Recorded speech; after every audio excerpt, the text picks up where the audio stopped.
కాశీలో ఘనంగా సీఎం కేసీఆర్ జన్మదిన వేడుకలు నిర్వహించారు. వరంగల్ కాశీబుగ్గ ప్రాంతానికి బీఆర్ఎస్ నేత భుక్యా మోతీలాల్ నాయక్ సీఎం కేసీఆర్ జన్మదిన వేడుకలు కాశీలో నిర్వహించారు.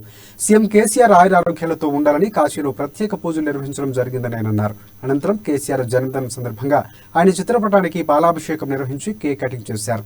సీఎం కేసీఆర్ ప్రధానమంత్రి స్థానంలో ఉండాలని కోరుకుంటున్నట్లు మోతీలాల్ నాయక్ తెలిపారు.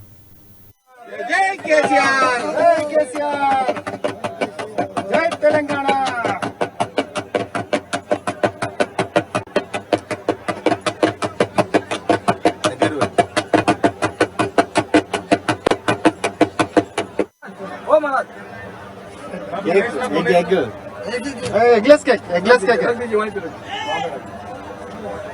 కేసీఆర్ ప్రధానమంత్రి కావాలి, కేటీఆర్ గారు నెక్స్ట్ సీఎం కావాలి. మీ అందరు తెలంగాణ 4 కోట్ల ప్రజలందరూ మా కేసీఆర్ బాబు ఇక బర్త్డే మీ అందరు ఆశీస్సులు చల్లగా ఉండాలి. శివయ్య శంభో శంకర హర మహాదేవ శేఖర్ మహారాజు 30 కోటి దేవతల ఆశీస్సులు కేటీఆర్ గారికి సీఎం గారికి ఉండాలి. వాళ్ళ కుటుంబం అంతా 5 ఆరోగ్యంతో బాగుండాలి, చల్లగా ఉండాలి. నెక్స్ట్ కూడా ప్రభుత్వం